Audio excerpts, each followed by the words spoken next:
Slaves worked on plantations for decades. They could not read and write. You get what I'm saying? They worked on plantations for decades. If you was even caught trying to read or write as a slave, oftentimes you got extorted, abused, neglected, or even too unalive. They ain't play that. What you mean you gonna learn how to read and write? Because if you learn how to read and write, they already knew they'll become educated. You'll realize that a lot of this shit is bullshit. So we're going to keep y'all literate. We're going to make sure that you don't read and write. You don't have access to nothing. But the time slaves actually start learning how to read and write, guess what they got presented? Here's the Bible. Here you go. This is the moral conduct of how you should live your life. This is what Jesus looked like. We want you to know that Jesus is a white Jewish man, okay? That's your God.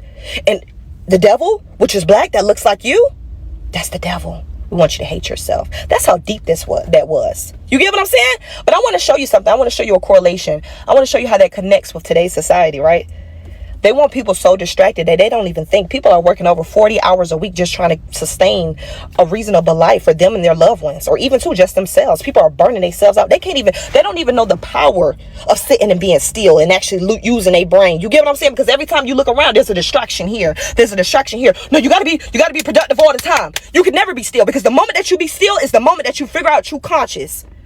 That's the moment that you figure out the power of within you. They don't want you to understand that. Because if you actually sit and use your brain, you realize that a lot of this is bullshit. A lot of the systems that are set up in place are bullshit.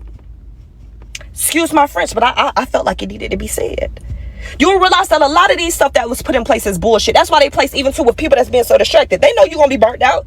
So we're going to place conveniences. We're going to put fast food restaurants on every block. So you don't even got to go home and cook. We don't even want you to know the power of any of that stuff. We want you to be so distracted and so busy with work that you never figure out that, hey, I have worked at this job for 40 years, but I still don't know my calling in life. I still feel unfulfilled. Why do I hate my job? Because you don't know who you are. You don't know the power of your calling. You don't know the power of your intuition. They did not want you to know that. And that connects so deeply with slavery, because they kept slaves distracted so much so that they won't know the truth. They won't know the truth about the systems that was set in place to keep them bounded. So by the time they started to read, we already have a system for you. Here you go. It's the Bible. Slaves worked